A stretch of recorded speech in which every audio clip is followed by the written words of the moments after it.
Hello everyone, welcome back to Kaizen classes. Uttarakhand upper PCS की परीक्षा 29 जून को होने वाली है और उस परीक्षा में अब केवल 2 दिन का समय शेष बचा है। इस वीडियो में हम बात करेंगे कि हमारे जीएस के सेगमेंट से वो कौन कौन से महत्वपूर्ण टॉपिक्स हैं जिन टॉपिक को हमें अगले 2 दिन में रिवाइज ज़रूर करना चाहिए। हम उस पे बात करने वाले हैं कि वो कौन कौन से महत्वपूर्ण टॉपिक है। सब्जेक्ट वाइज हम यहाँ पे बात करेंगे कि कम से कम जब आप रिवीजन करें उनको तो रिवीजन जरूर करके जाइए। डिस्क्लेमर के तौर पे मैं यहाँ पे पहले ही आपको क्लियर कर देता हूँ कि देखिए, वैसे तो जो आयोग ने आपको सिलेबस दिया है वो पूरा ही सिलेबस वहाँ पे वो पूछ सकता है, बट अगर हम पिछले सालों के सवालों का, पिछले सालों के जो पेपर्स हुए हैं उनका एनालिसिस करते हैं तो उससे जो हम यहाँ पे एक आउटपुट निकाल पाते हैं, उसके आधार पर, उस डेटा के आधार पर हम यहाँ आज बात करने वाले हैं कि वो कौन कौन से टॉपिक हैं जिनका रिवीजन आपको कम से कम करके जाना चाहिए। चलिए बिना समय गवाए हम काम को शुरू करते हैं। आखिरी 2 दिनों की रणनीति पे हम बात करने वाले हैं। पहला सब्जेक्ट है उत्तराखंड स्पेशल। उत्तराखंड स्पेशल, जैसा कि आप जानते हैं कि उत्तराखंड स्पेशल से 50 से प्लस 50 सवाल तो आयोग लिख के देता है कि 1/3 सवाल उत्तराखंड स्पेशल से पूछे जाएंगे, तो लगभग 50 प्लस क्वेश्चंस आपको उत्तराखंड स्पेशल से देखने वाले हैं, जो कि अपने आप में एक बहुत अच्छा खासा सेगमेंट होता है। पहले बात करेंगे उत्तराखंड के इतिहास में। आपने पढ़ा हुआ है, मैं यहाँ पर पढ़ने की रणनीति नहीं बता रहा हूँ, मैं जिस रणनीति की बात कर रहा हूँ उस रणनीति का संबंध है केवल और केवल रिवीजन से। और रिवीजन में भी अब आखिरी के 2 दिन में क्या रिवीजन आप करने वाले हैं। इतिहास में जब आप रिवीजन करें, फिर से मैं बार बार कह रहा हूँ, कोई बाद में ये ना कहे कि हमें यही बताया था, सवाल कहीं और से आ गया। ये वो टॉपिक हैं, ये वो सेगमेंट है जिसमें सबसे ज़्यादा पोटेंशियल है। इसलिए अगर हम इतिहास की बात करें तो इतिहास में एक टॉपिक है हमारा उत्तराखंड में ब्रिटिश शासन। इससे संबंधित खूब सवाल आपको देखने को मिलेंगे। जैसे एक वंश वहाँ पे हम पढ़ते हैं, आपने पढ़ा होगा, और उसका संबंध है परमार या फिर पमार वंश से। पमार वंश में भी हमने आपके लिए यहाँ पे क्लासिफिकेशन किया है। अजय पाल से संबंधित खूब सवाल पूछे जाते हैं। महीपत या महीपति शाह से संबंधित सवाल आप देख सकते हैं। फतेहपति शाह से संबंधित सवालों को देख के जाएंगे, और जो प्रद्युमन शाह से संबंधित जो भी आपने डेटा नोट्स पढ़ा है उसको आप अच्छे से देख के जाएं। ये हो जाता है पमार वंश की बात। फिर बात कर लेते हैं टिहरी वंश में। जब टिहरी रियासत या टिहरी वंश की बात करते हैं तो उसमें कीर्ति शाह का जो शासनकाल है वो बड़ा महत्वपूर्ण है, उसको आप देख सकते हैं। नरेंद्र शाह से संबंधित सवाल आपसे पूछे जा सकते हैं, तो कम से कम इनको तो देख के जाएं। चंदवंश की बात करें, चंदवंश में रुद्रचंद्र का नाम आता है, बाज बहादुर चंद का नाम आता है। इनके बारे में जितने भी डेटा, जो भी फैक्ट्स आपके पास हैं, उसको आप एक बार अच्छे से रिवाइज जरूर करके जाएंगे। इनके अलावा जो आप पढ़ना चाहते हैं पढ़ सकते हैं। ये मेरे हिसाब से हिस्ट्री में ये तो कम से कम आप देख के जाइए। इसके बाद में एक है जनगणना। जनगणना यानी सेंसस से संबंधित जो भी डेटा है, क्योंकि जनगणना से संबंधित 1 या 2 सवाल हर बार आपसे पूछा जाता है, इसीलिए जनगणना यानी सेंसस से संबंधित जो भी डेटा दिया गया है उस डेटा से आप थोरोली एक बारी गो थ्रू हो जाइए, ताकि वहां पे अगर कोई सवाल आए तो आप उसको सॉल्व कर सकें। चलिए, ये तो हो जाता है उत्तराखंड के इतिहास के बारे में। अब देख लेते हैं उत्तराखंड के भूगोल के बारे में क्या सवाल हो सकता है। उत्तराखंड के भूगोल का जब आप रिवीजन करें तो जितने भी दर्रे हैं, यहाँ पर पासेस हैं, उसको आप अच्छे से देख जाइए। नदियों के बारे में पूछता है, प्रयाग, जो पंच प्रयाग हैं उनके बारे में आपसे पूछ सकता है। ग्लेशियर से सवाल पूछता है, कौन सी नदी कौन से ग्लेशियर से निकलती है। ऐसे ही लेक्स यानी ताल के बारे में आपसे सवाल पूछा जाता है। बुग्याल यानी घास के मैदानों से संबंधित, आपने लोअर पीसीएस में भी देखा, बुग्याल से संबंधित सवाल वो बार बार पूछ रहा है आपसे। अगर मैं भूगोल में ही जिलों को रख दूं तो वैसे जब आपने पढ़ा होगा तो यहाँ पे जब हम पढ़ते हैं तो एक ट्रेंड होता है, हम जिला सीरीज के नाम से उसको जानते हैं। हम जिला सीरीज पढ़ते हैं, एक जिले में सारा कुछ।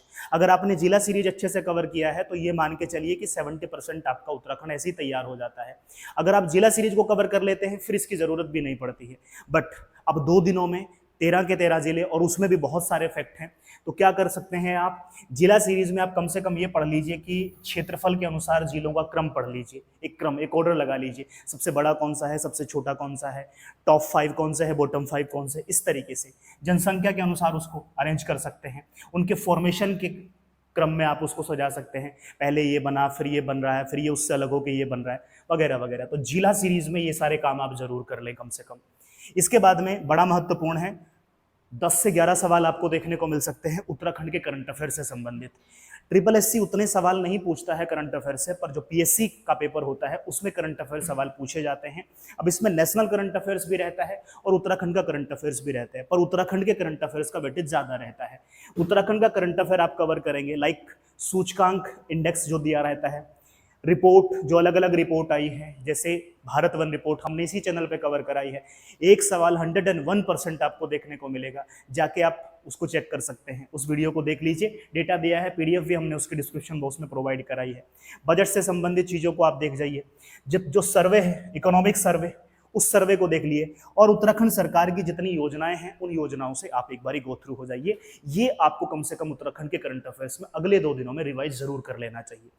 इसके बाद में अगर हम बात करें नेक्स्ट टॉपिक पर, और वो टॉपिक है हमारा भारतीय अर्थव्यवस्था। देखिए इसके अलावा भी उत्तराखंड बहुत सारा है, पर हमने यहाँ पे केवल भूगोल के बारे में बात करी। अब देखिए जो उसकी इकोनॉमी है, बजट हमने करंट अफेयर्स में पढ़ लिया, इकोनॉमिक सर्वे हमने करंट अफेयर्स में पढ़ लिया। अब ऐसे तो मेलों से संबंधित भी सवाल आते हैं यहाँ पर, और किसी तरीके के आर्ट एंड कल्चर से भी सवाल आ सकते हैं, पर सवाल जिससे ज़्यादा पूछे जाते हैं वो यही 2 सेगमेंट है। नदी तालाब यानी भूगोल से संबंधित सवाल आते हैं, इतिहास से संबंधित सवाल आते हैं। पॉलिटी को जब आप इंडियन पॉलिटी पढ़ रहे हैं, उसी पॉलिटी के साथ में मिला करके आप विधानसभा विधान परिषद को पढ़ लेंगे, हाईकोर्ट को पढ़ लेंगे, तो वही कवर हो जाएगा। अब 2 दिनों की रणनीति पे बात हो रही है। भारतीय अर्थव्यवस्था यानी इंडियन इकोनॉमी की बात करें, राष्ट्रीय आय एक एक टॉपिक है, फटाफट समझिए। राष्ट्रीय आय को रिवाइज कर जाइए अच्छे से, इन्फ्लेशन महंगाई को रिवाइज कर जाइए, राजकोषीय नीति फिस्कल पॉलिसी बड़ी महत्वपूर्ण है, राजकोषीय नीति से संबंधित जितनी भी चीजें होती हैं उनको देख जाइए, बजट वगैरह जितना भी होता है। मुद्रा एवं बैंकिंग, मनी एंड बैंकिंग से संबंधित सवाल आपसे पूछे जाते हैं। और उत्तराखंड लोक सेवा आयोग का चलन रहा है कि वो पंचवर्षीय योजनाओं से भी एक सवाल आपसे पूछता रहा है। पंचवर्षीय योजना किस मॉडल पर आधारित है, किसकी ग्रोथ रेट क्या रही, वगैरह वगैरह।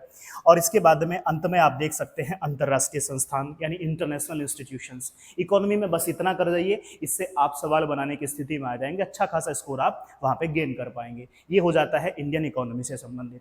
वीडियो को पॉज करेंगे, जितने भी टॉपिक यहाँ पे दिए गए फटाफट नोट डाउन कर लीजिए और रिविजन में लग जाइए, क्योंकि समय टिक टिक टिक टिक करके निकलता जा रहा है। चलिए नेक्स्ट देख लेते हैं। अर्थव्यवस्था के बाद में बात करेंगे राज्य व्यवस्था पर, यानी पॉलिटी से संबंधित।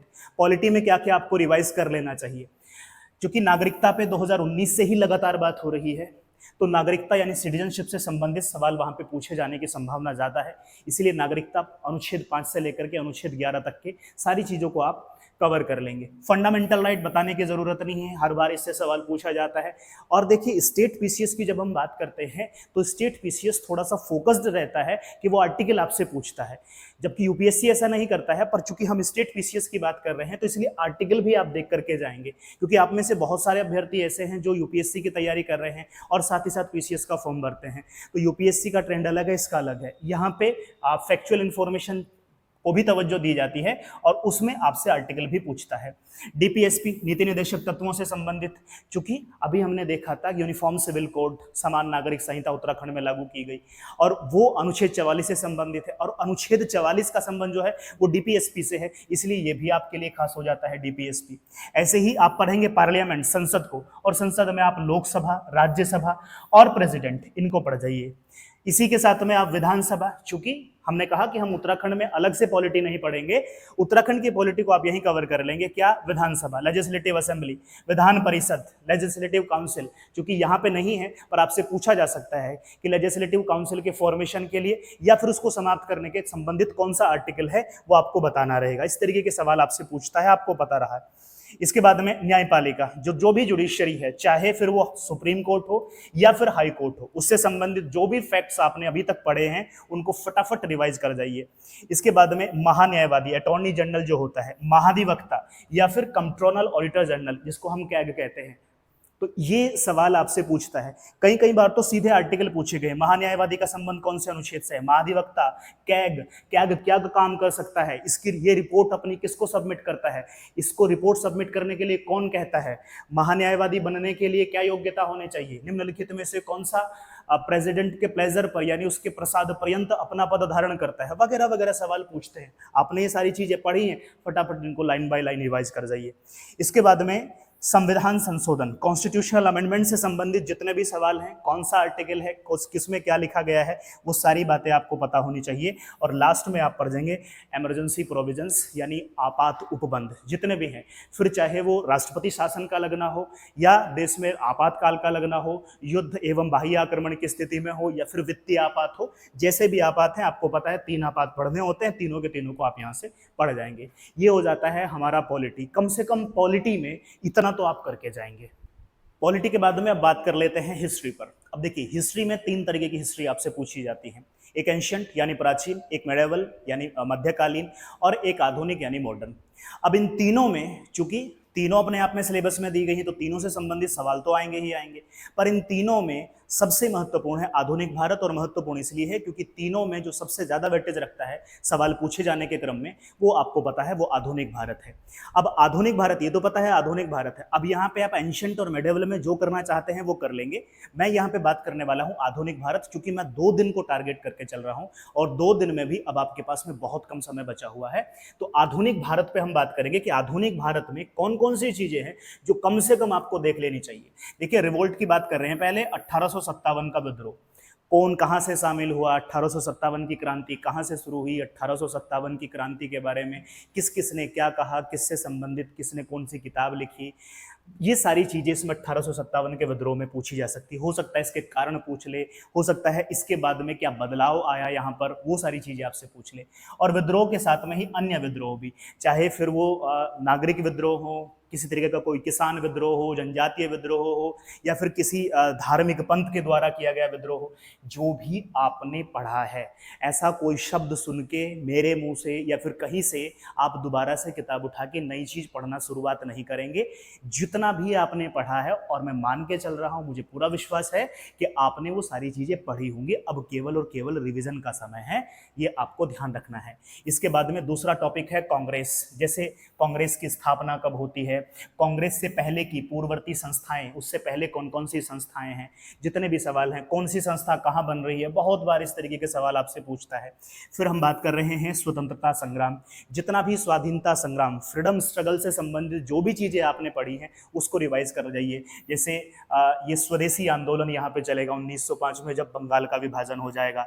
1920 में जैसे असहयोग आंदोलन की बात कर रहे हैं, सविनय अवज्ञा आंदोलन की बात कर रहे हैं, भारत छोड़ो आंदोलन की बात कर रहे हैं, और भी जितने भी खिलाफत आंदोलन है, ये सारे के सारे स्वतंत्रता संग्राम का हिस्सा है। ये लाइन भले ही एक हो सकता है आपके नोट्स में ये 10 पेजेस में गया हो, फटाफट रिवीजन कर जाइए, क्योंकि मॉडर्न हिस्ट्री की जान है ये। इसके बाद में अगर आप देखते हैं तो आज़ादी के समय मिशन या समिति, जैसे क्रिप्स मिशन आप पढ़ते हो, कैबिनेट मिशन आप पढ़ते हो, पूछता है आपसे संविधान सभा का जो है वो बनना, संविधान सभा का फॉर्मेशन जो है वो कौन से मिशन के कहने पर किया गया, उसकी सिफारिश पर किया गया, इस तरीके के सवाल आपसे पूछते हैं। तो जितने भी मिशन या समितियां वहां पे दी गई हैं उनको एक बार रिवाइज कर जाइए। और लास्ट में सामाजिक धार्मिक सुधार आंदोलन, जितने भी सामाजिक धार्मिक सुधार आंदोलन हुए, फिर चाहे उसमें राजा राम मोहन राय रहे हों या फिर स्वामी दयानंद सरस्वती रहे हों, स्वामी विवेकानंद रहे हों, जितने भी आप थियोसॉफिकल सोसाइटी के बारे में पढ़ते हैं उनसे संबंधित सवाल पूछता है, उनकी किताबों से संबंधित सवाल पूछता है। तो इतना तो कम से कम पता होना चाहिए कि कौन शुरू कर रहा है, कब शुरू कर रहा है, कम से कम 2 चीजें तो आपको पता हो कि आर्य समाज किसने बनाया, कब बनाया, इतना तो पता हो। कोई नारा वगैरह दिया है, वेदों की ओर लौटो, स्वदेशी भारतीयों के लिए है या भारत स्वदेशियों के लिए है, वगैरह वगैरह जितने भी नारे हैं वो सारी चीजें आपको यहाँ पता हो। ये आधुनिक भारत में बस इतना रिवीजन कर लीजिए, यही अपने आप में पर्याप्त हो जाएगा। अब 2 दिन में आप क्या कर सकते हैं, तो ये आप किया जा सकता है। हमने इसमें केवल वही उतनी ही चीजें रखी हैं जितनी अब अगले 2 दिनों में यानी आज और कल में कवर की जा सकती है। चलिए अब नेक्स्ट देख लेते हैं कि नेक्स्ट में क्या है। नेक्स्ट में हम बात करने वाले हैं भूगोल पर। और भूगोल में भी आपको पता है कि भूगोल में भी हमारे पास 2 तरीके का भूगोल है, एक भारत का भूगोल है और एक विश्व का भूगोल है। विश्व के भूगोल में सवाल तो आएगा, पर विश्व के भूगोल की तुलना में जो सवाल आएगा वो भारत के भूगोल से ज़्यादा आने वाला है, इसलिए यहाँ पर हम भारत के भूगोल के बारे में बात करेंगे। अब देखिए, पहले तो भौगोलिक अवस्थिति, ज्योग्राफिकल लोकेशन के बारे में सवाल देख जाइए। अक्षांश कहाँ से शुरू होता है, देशांतर कहाँ तक जाता है, भारत का अक्षांश विस्तार, लैटिट्यूडनल एक्सपेंशन कहाँ से कहाँ तक है, लॉन्गिट्यूडनल एक्सपेंशन कहाँ से कहाँ तक है, भारत के बीच से मानक समय रेखा कहाँ से गुजर रही है, कर्क रेखा कहाँ से गुजर रही है, वगैरह वगैरह। ये सारे सवाल आपसे पूछता है। पूछ लिया कि बताइए आप कौन से स्थान पर खड़े हैं जहाँ पे आपकी छाया जो है, सूरज अगर आपके सर पे है तो दोपहर में आपकी छाया कहीं पे दिखाई नहीं देगी। ऐसे सवाल आपसे पूछ सकता है। तो देखिए, भौगोलिक अवस्थिति से संबंधित कोई भी सवाल जो आपने पढ़े हों वो सारी चीज़ें रिवाइज कर जाइए। सीमाओं के बारे में पूछता है, बाउंड्रीज के बारे में पूछता है, नेपाल के साथ में कौन सी बाउंड्री लगती है, भूटान के साथ में, बांग्लादेश के साथ में, सबसे लंबी बाउंड्री किसके साथ में है। और बाउंड्री पे अभी आपने कुछ दिन पहले देखा भी था, तो बाउंड्री से संबंधित डिस्प्यूट भी था, चर्चा में भी रहा, सवाल पूछा जा सकता है। मिनरल से संबंधित, खनिजों से संबंधित सवाल पूछता है। माइका बड़ा फेमस है, माइका माइका पूछता रहता है बारी बारी। तो खनिज से संबंधित, यहाँ पे इंडस्ट्री, उद्योग से संबंधित, कहाँ पे उद्योग लगाए गए हैं, लौह इस्पात उद्योग कहाँ पर लगाए गए हैं, कोयले पर आधारित उद्योग कहाँ पे लगाए गए हैं, ये सारी चीजें। व्यापार से संबंधित, ट्रेड से संबंधित सवाल आपसे पूछ सकता है। इसके बाद में जो कृषि एवं पशुपालन से संबंधित जो भी आपने, चाहे वो क्रांति हो, किसी तरीके का कोई रोग हो, या फिर कृषि के बारे में आपने पढ़ा होगा कि फसलों में कि ये फसल कितने टेम्परेचर पर होती है, कहाँ पर होती है, कितनी वर्षा की आवश्यकता होती है, वो सारी चीज़ें आप रिवीजन कर जाएंगे। मैं रिवीजन बार बार दोहरा रहा हूँ। अपवाह तंत्र के बारे में आपसे पूछा जाएगा। अपवाह तंत्र जिसमें सारी नदियों की चीज़ें शामिल होती हैं, नदी उसकी सहायक नदी, तो यहाँ पर अपवाह तंत्र से संबंधित सवाल आपसे पूछा जा सकता है, इसलिए आप इसको अच्छे से रिवाइज करके जाएंगे। नदी संबंधित जितना भी आप देखते हैं नदियों से संबंधित है, वो सारी चीज़ें आपको रिवाइज करनी है, क्योंकि बार बार उससे संबंधित सवाल आ रहा है। जब हमने अपना PYQ सीरीज चलाया था भूगोल का, उसमें भी हमने देखा कि हमारा जो ये अपवाह तंत्र है, इससे खूब सारे सवाल आयोग ने पूछे हुए हैं। घाटियाँ, जो भी हमारी वैलीज हैं उनसे संबंधित, जलप्रपात, लेक्स, इनसे संबंधित सारी चीज़ों को रिवाइज कर लेंगे। मोस्ट इंपोर्टेंट मानसून, मानसून से संबंधित सवाल आता है। दक्षिण पश्चिम मानसून है, उत्तर पूर्वी मानसून है, पश्चिमी विक्षोभ है, ये सारी चीज़ें। सॉइल, सॉइल से संबंधित सवाल आता है। भारत में कितने प्रकार में बांटा गया है ICAR के द्वारा मिट्टियों को, वगैरह वगैरह।